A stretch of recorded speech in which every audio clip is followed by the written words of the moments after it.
இன்றைக்கி பார்த்தீங்க அப்படின்னா காலையில் இதுவே வந்து ரொம்ப ஹாப்பியாக எனக்கு போச்சு. என்னென்னா இன்றைக்கி ஹர்ஷனுக்கு வந்து கடைசி எக்ஸாம் விட முடியுதுங்க.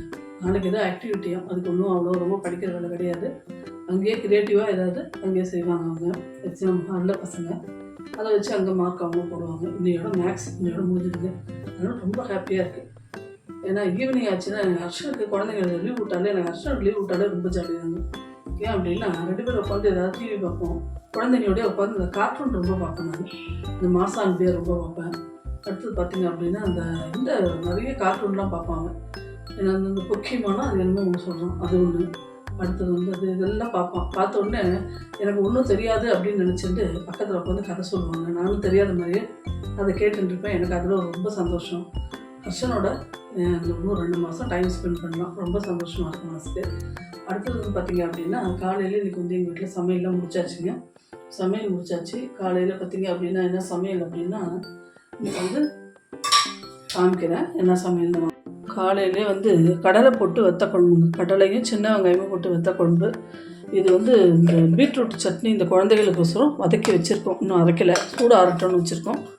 அடுத்தது பார்த்திங்க அப்படின்னா இந்த இது இருக்குல்ல முட்டைக்கோஸ் இருக்குல்ல பர்பிள் கலர், அந்த முட்டைக்கோஸ் வந்து கறி, ரசம், குழந்தைகளுக்கு பருப்பு எடுத்து வச்சுருக்கோம். அப்படின்னு ஸ்வீட் பண்ணி ரொம்ப நாள் ஆச்சு இல்லைங்களா. அதனால சரி இன்றைக்கி ஒரு ஸ்வீட் ரெசிபி கொடுப்போம். நம்ம இதில் வந்து போட்டதே இல்லை. வீடியோ பார்த்துட்டே இருந்த நேரத்துக்கு இந்த ஸ்வீட் நம்ம இன்னும் போடலையே, சரி போட்டுருவோம் அப்படின்ட்டு இன்றைக்கி வந்து இந்த ரெசிபி போட்டுடலாம் அப்படின்னா எப்போவுமே வீடியோ போடும்போது என்ன இன்றைக்கி போடுறோம் அப்படின்றது நோட்டில் வந்து நோட் பண்ணி வச்சுக்கோங்க டைரியில். அப்படி அதை வருஷலாக பார்க்கும்போது பார்த்தோம்னா இந்த ரெசிபி போடவே இல்லை இன்னும் உங்களுக்கு. சரி இதை போடுவோம் அப்படின்னு சொல்லிட்டு இது பண்ணுங்க. என்ன அப்படின்னா எல்லாருக்கும் தெரிஞ்சதாங்க, ரொம்ப பாரம்பரியமான ஒரு ஸ்வீட் தான் இது.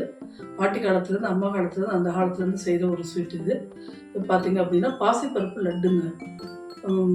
பாசிப்பருப்பு லட்டு இது வந்து பைத்தல் லாடு அப்படின்னு சொல்லுவாங்க. இந்த அடுத்தது வந்து பார்த்திங்க அப்படின்னா இது வந்து தேவையான பொருள் என்னென்னா ரொம்ப ஈஸி, ரொம்ப சிம்பிளுங்க. இது பாகு எதுவுமே தேவை கிடையாது. இதுக்கு அப்படியே வந்து வறுத்துட்டு மிக்சியில் பொடிச்சு அப்படியே குடிக்க வேண்டியது தான். ரொம்ப சிம்பிள், உடம்புக்கும் ரொம்ப நல்லது. குழந்தைங்க பிள்ளைலேருந்து பெரியவங்க வரைக்கும் எல்லோரும் சாப்பிட்லாம்.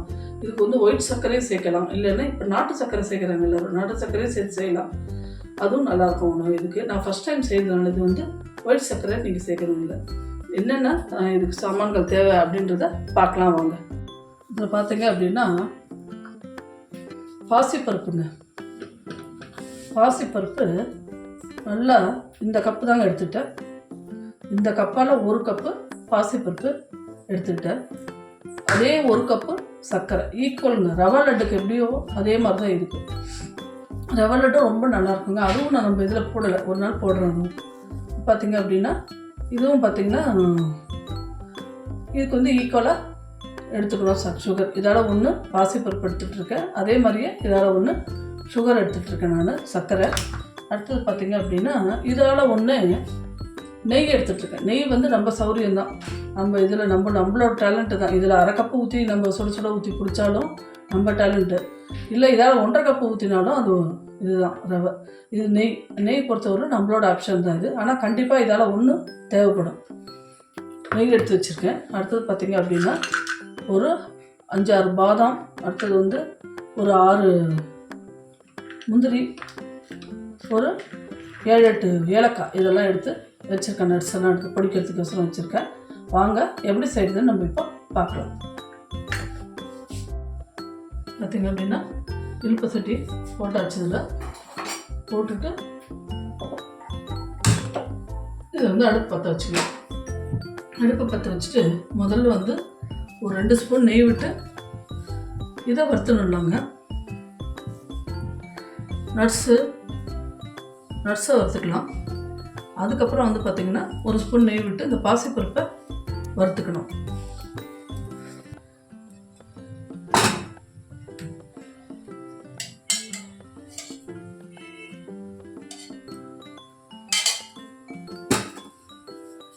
வந்து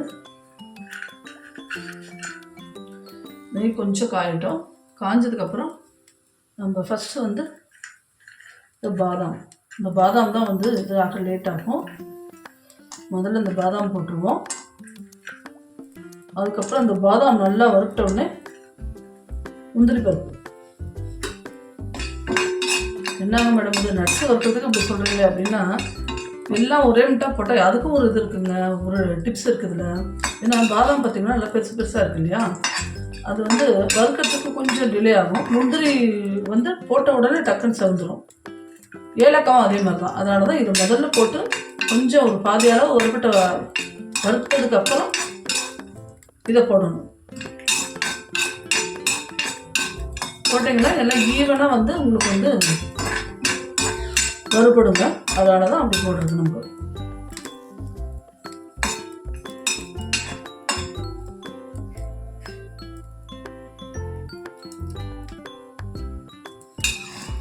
என்ன வறுத்ததுக்கப்புறம் காமிக்கிறேன் உங்களுக்கு பாருங்க. இது வந்து பாதி வறுப்புட்டு வறுத்ததுக்கப்புறம் இப்போ நம்ம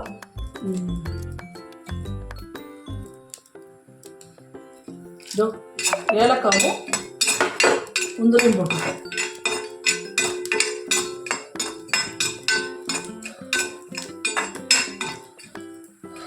ஏலக்காவும் முந்திரியும் போட்டிருக்கோம். ஏலக்காய் வந்து அப்படியே போட்டு நீங்கள் பொடி பண்ணுறதை விட இந்த நெய்யில் வந்து ஒரு வறுத்து பொடி பண்ணிங்கன்னா அது ஒரு டேஸ்ட்டு சூப்பராக இருக்குங்க. ரொம்ப நல்லாயிருக்கும் அந்த டேஸ்ட்டு. ஒரு தடவை ஏதாவது ஸ்வீட் செய்யும்போதோ இல்லை பாயசம் செய்யும்போதோ கூட செஞ்சிடலாம். அது ஒரு டேஸ்ட்டாக நல்லாயிருக்கும். ஏலக்காய் வந்து நெய்யில் வறுத்துட்டு நம்ம போடும்போது ரொம்ப நல்லா இருக்குங்க அந்த டேஸ்ட்டு.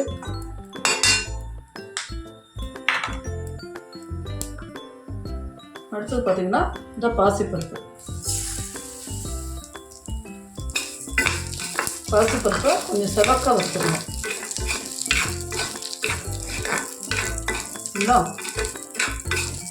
நல்லா கொஞ்சம் செவக்காக வச்சுக்கணும். வறுத்த பிறகு நான் உங்களுக்கு காமிக்கிறேன். பாருங்க, இந்த பாசிப்பருப்பு வந்து நல்லா செவந்து போச்சு. உங்களுக்கு பார்க்கும்போதே நல்லா தெரியும் வீடியோவில். நல்லா செவந்து போச்சு. அந்த பாசிப்பருப்பு வறுப்பிட்ட உடனே ஒரு வாசனை வரும். கமகமன் அந்த வாசனை வர ஆரம்பிச்சிருக்கு. அது வந்தாலே நம்ம வந்து ஆஃப் பண்ணிடலாம். கரெக்டாக இருக்குங்க. இப்போ வந்து கேஸ் ஆஃப் பண்ணிவிட்டு வேறு ஒரு தட்டில் நம்ம இதை கொட்டிக்கலாம்.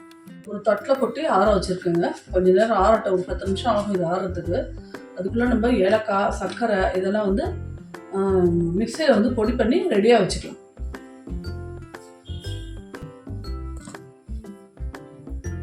இப்போ பாருங்க, இந்த ஏலக்காவும் சர்க்கரையும் ஒன்றா போட்டே நம்ம பொடி பண்ணிடலாம். இன்னும் கொஞ்சம் தான் இருக்குது சர்க்கரை, அதனால் அதை போட்டு அப்படியே பொடி பண்ணிடுவேன். சர்க்கரை பாருங்கள் ரொம்ப நைஸாக நல்லா வந்து நைஸாக பொடி போட்டுருது. நல்லா பொடி ஆயிடுச்சு. ஏலக்காவும் அதோடு சேர்ந்து நல்லா பொடி ஆயிடுச்சு. இப்போ அடுத்தது பார்த்திங்க அப்படின்னா பாசிப்பருப்பு நல்லாவே ஆறிப்போச்சு. இந்த பாசிப்பருப்பு இதில் போட்டு நம்ம பொடி பண்ணிடலாம்.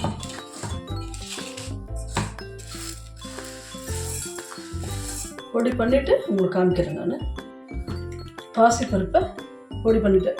வறுத்து வச்சுருந்தோம் இல்லையா, அந்த பாசிப்பருப்பு ஆறினோடனே மிக்ஸி ஜாரில் போட்டு நல்லா மாவு மாதிரி பொடி பண்ணியாச்சுங்க. நல்லா நைஸாக மாவு மாதிரி இருக்குது. இப்போ வந்து ஏற்கனவே சர்க்கரை வந்து தனியாக பொடி பண்ணி ஒரு பவுலில் வச்சுருக்கேன் இல்லையா, அதில் வந்து இந்த பாசிப்பருப்பு மாவை கொட்டிடணுங்க.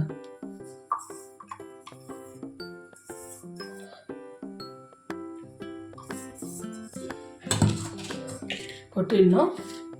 கொட்டிட்டு பார்த்திங்க அப்படின்னா நல்லா அடிக்கும் மேலுக்கும் நல்லா கிளறி விட்டுருந்தாங்க. இந்த சர்க்கரை, பாசிப்பருப்பு மாவு, இது அப்புறம் வந்து இந்த நட்ஸ் எல்லாம் பொடி பண்ணி வச்சுருக்கேன் வறுத்து, அது இது எல்லாமே அதில் வந்து போட்டுக்கலாம்.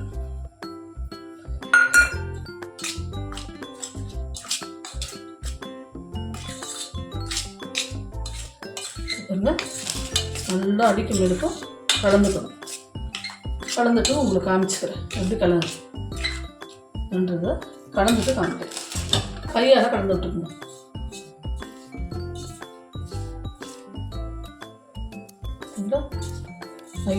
நல்லா கையாலே அழகாக கலந்து விட்டுக்கலாம்.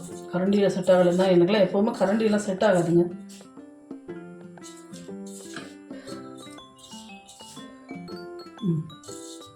கையாலே நல்லா கிளறி விட்டாச்சு.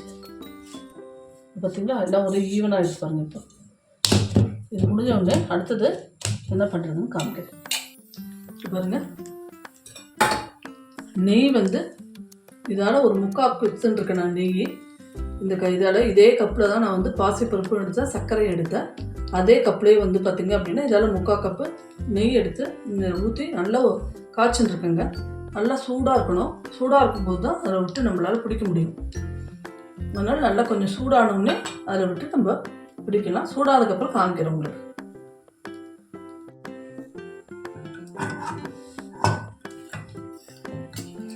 இப்போ நெய் நல்லா சூடாகிடுச்சுங்க. சூடானோடனே இந்த சூடான நெய்யை இதில் ஊற்றணும். இந்த மாவோட ஊற்றி 4 பக்கம் நல்லா கிளறி விட்டுருந்தாங்க.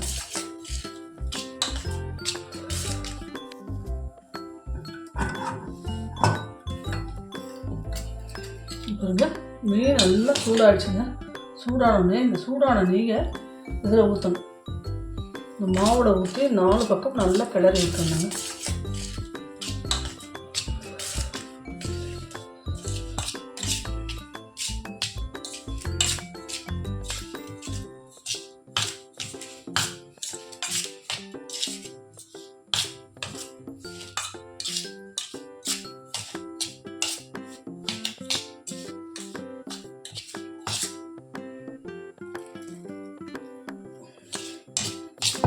இதுல 4 பக்கமும் போட்டு நல்லா கிளறி விட்டுருணும்.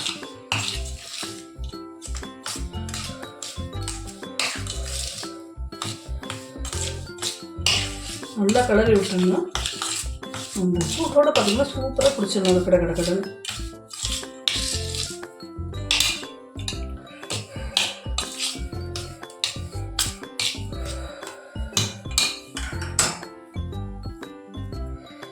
பிடிச்சிட்டு சூடாக இருக்குது. கொஞ்சம் ஆறட்டும். நல்லா சூடாக இருக்குங்க. இப்போ இது இப்படி கொஞ்சம் கொஞ்சமாக இப்படி பிடிச்சிடணுங்க. பிடிக்கணும் பார்த்தீங்களா? இந்த மாதிரி பிடிச்சி ஒன்று ஒன்றா பிடிச்சிட்டு வச்சிடணும். இந்த பொட்டுக்கடலை பொடி இருக்குது பார்த்தீங்களா, அதை வந்து கையில் வந்து தொட்டுக்கணும். இருக்குது வேறு அரிசி மாவுனா கூட செட் ஆகாது. கொஞ்சம் பொட்டுக்கடலை பொடி வந்து பண்ணி வச்சிருந்தோம்னா இந்த சூடு கொஞ்சம் தாங்கும். இப்படி கொஞ்சம் பிடிச்சோம்னா ஈஸியாக பிடிக்க வரும். அதுக்கு தான் இப்போ